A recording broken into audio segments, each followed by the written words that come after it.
যুক্তরাষ্ট্রে প্রেসিডেন্ট ট্রাম্পের slogan America first, সেটা মাথায় রেখে তারেক রহমান লন্ডন থেকে দেশে এসে একই কায়দায় মাথায় ট্রাম্পের মতো ক্যাপ পরে স্লোগান দিচ্ছেন সবার আগে বাংলাদেশ। আসসালামু আলাইকুম। ইলেকশনের প্রচারণার মঞ্চে গিয়ে যেভাবে ভুলভাল সালাম দিচ্ছেন সেটা নিয়েও সোশ্যাল মিডিয়াতে হচ্ছে অনেক ট্রল। আমার কথা মতো ভোট দিতে হবে, আমার কথা মতো ভোট দেওয়ার জন্য ব্যবস্থা করতে হবে। আমি এখন কিছু করবো না, আমি নির্বাচন হয়ে যাবে তখন খেলা দেখবো। ওনার দলের নেতাকর্মীদের হুমকি দামকি দেশের জনগণকে মনে করিয়ে দিচ্ছে সেই ফেসিবাদের শাসনের কথা। আমরা কি চাই সেই দুঃশাসনের যুগ আবার ফিরে আসুক, সেই ফেসিবাদ আবার ফিরে আসুক?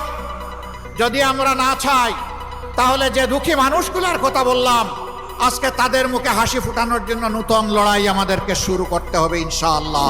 আমি একটা ভোট চুরি করে দাঁড়িপাল্লায় দেবো, অনুরোধ করে কই তার কি হবে এখন বলবো না, ওই দিনই বলবো তার ব্যবস্থা কি করা যাবে। আমি যা বলবো এখানে তাই আইন আল্লাহর হুকুম, ভোটের আগে এগুলো বলবো। জামাতের কোন মহিলা যদি বাড়িতে যায় ঘাট ধরে তাকে বাইর করে দেবে, জামাতের মহিলাকে জন্য বাড়িতে ঢুকতে দেবেন না। তাই এবার জামাতের আমির ডক্টর শফিকুর রহমান হুঁশিয়ারি দিয়ে বলেছেন, কিন্তু সেই কালো হাত আর যদি সামনে বাড়ানোর চেষ্টা করেন আমরা গালে হাত দিয়ে বসতে পারবো না ভাই।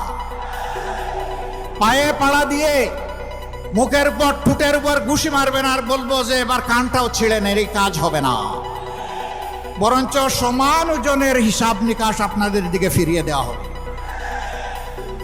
এরকম আরো সংবাদ পেতে থাকুন টেলিহাব নিউজের সঙ্গে। আজ তাহলে দেশবাসীর কাছে পরিষ্কার হয়ে গেল এই দেশের মানুষ, মাটি এবং সম্পদ, ইজ্জত কার কাছে নিরাপদ।